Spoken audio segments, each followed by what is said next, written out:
हाँ तो मेरे प्यारे बच्चों, नमस्कार आप सभी को। तो आज हम पढ़ा रहे हैं फिजिक्स यानी कि भौतिक विज्ञान क्लास 10th का।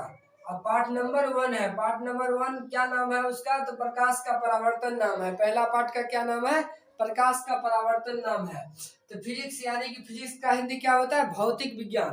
भौतिक विज्ञान हम पढ़ा रहे हैं, तो इससे पहले जानना है कि भौतिक विज्ञान कहते किसको है।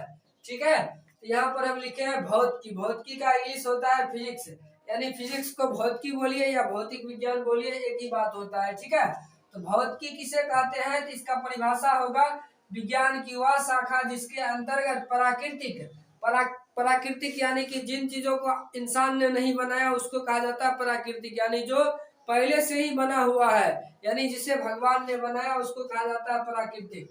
तो भौतिक विज्ञान का परिभाषा होगा विज्ञान की वह शाखा जिसके अंतर्गत प्राकृतिक एवं प्राकृतिक घटनाओं के बारे में अध्ययन किया जाता है, उसे भौतिक विज्ञान कहते हैं, यानी उसे भौतिकी कहते हैं।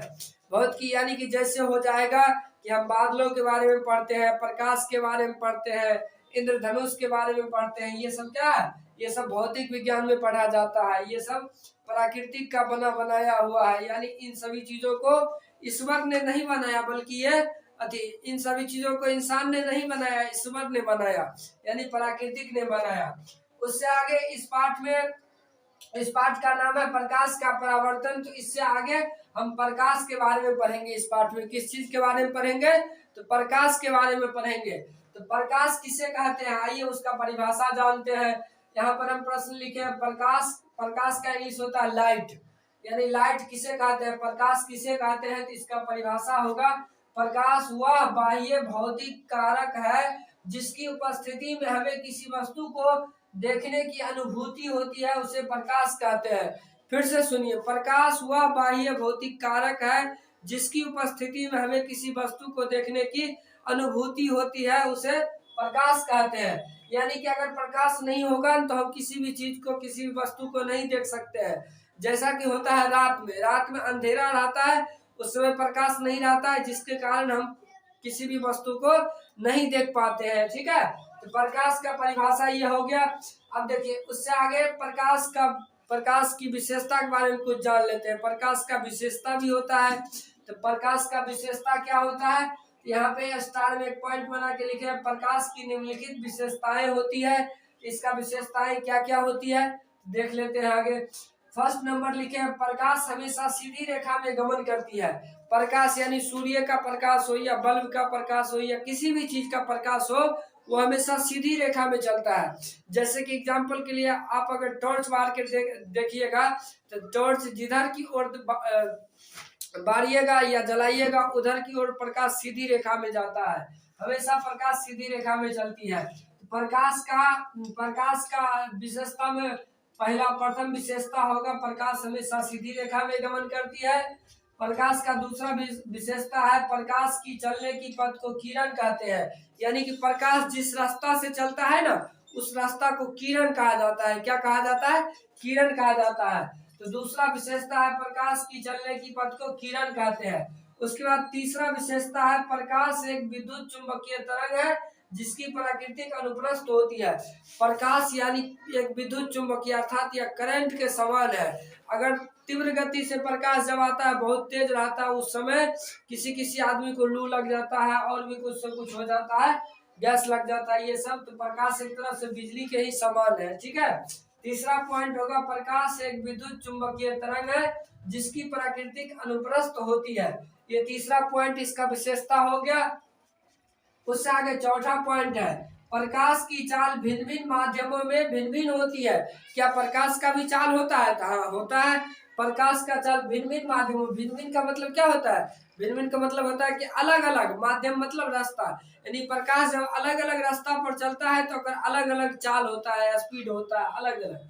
तो देखिए किसमें कितना स्पीड होता है वो बात देख लीजिए। चौथा पॉइंट का ए नंबर देकर लिखे हैं प्रकाश की चाल हवा में, हवा समझते हैं, जो हवा जो चलता है उसमें प्रकाश का चाल 1 सेकंड में 3 लाख किलोमीटर प्रति सेकंड चलता है, यानी 1 सेकंड में 3 लाख किलोमीटर दूरी तय करता है। यहाँ पे लिखे हैं ए नंबर पॉइंट में प्रकाश की चाल हवा में 3 लाख किलोमीटर प्रति सेकंड होता है, या ऐसे भी लिखा रहेगा 3 × 10⁴ km प्रति सेकंड, या 3 × 10⁸ मीटर प्रति सेकंड, ऐसे भी लिखा होगा। अगर एग्जाम में पूछा जाएगा तो इन 3 तरीका में से किसी भी तरीका में लिखा रहेगा। आप लोगों को देखकर नोट करके याद करके उसके बाद उसमें जब पूछा जाएगा टिक लगाना है, ठीक है। उससे आगे दूसरा बी नंबर में पॉइंट है, बी में पॉइंट है प्रकाश की चाल पानी।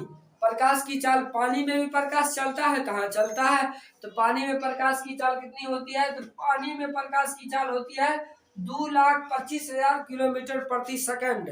पानी में कितना होता है, 2,25,000 किलोमीटर प्रति सेकंड होता है पानी में। प्रकाश की चाल पानी में 2,25,000 किलोमीटर प्रति सेकंड होता है, या इसको ऐसे भी लिख सकते हैं 2.25 × 10⁴ km प्रति सेकंड, या 2.25 × 10⁸ मीटर प्रति सेकंड, ऐसे भी लिख सकते हैं।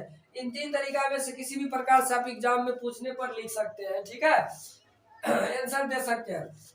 उसके बाद है प्रकाश की चाल कांच में। कांच मतलब होता है शीशा, शीशा यानी जो दर्पण हम लोग देखते हैं यूज करते हैं उसको कहा जाता है कांच। तो कांच, प्रकाश की चाल कांच, तो कांच में भी प्रकाश चलता है, कहाँ चलता है कांच में भी, तो कांच में प्रकाश की चाल होता है 1,80,000 किलोमीटर प्रति सेकंड, यानी कि इतना स्पीड से शीशा में भी प्रकाश चलता है, ठीक है। तो इसको इस तरह से लिखना है, प्रकाश की चाल कांच में 1,80,000 किलोमीटर प्रति सेकंड होता है, या ऐसे भी लिख सकते हैं, या 1.8 × 10⁴ km प्रति सेकंड चलता है, या 1.8 × 10⁸ मीटर प्रति सेकंड चलता है, ठीक है। उसके बाद प्रकाश का तरंगदैर्घ्य। तरंगदैर्घ्य मतलब होता है कि उसका जो है ना, उसका तेज कितना तक हम देख सकते हैं। तो प्रकाश का तरंगदैर्घ्य होता है 3800। ये जो ए लिखकर इसके ऊपर में जो शून्य दिया है इसका मतलब होता है एंगस्ट्रम, यानी कि प्रकाश का तरंगदैर्घ्य 3800 एंगस्ट्रम से 7800 एंगस्ट्रम तक होता है। जहाँ ए बराबर ए को एंगस्ट्रम पढ़ा जाता है, जहाँ ए को क्या पढ़ा जाता है, एंगस्ट्रम। यहाँ पे लिख दिया है जहाँ ए बराबर एंगस्ट्रम, यानी ए को एंगस्ट्रम पढ़ा जाता है। यहाँ पे इसको पढ़ेंगे 3800 एंगस्ट्रम से 7800 एंगस्ट्रम तक होता है, ठीक है। आज के लिए इतना ही, और फिर इससे आगे अगला क्लास में बता रहे हैं, अगला वीडियो में बताएंगे, ठीक है।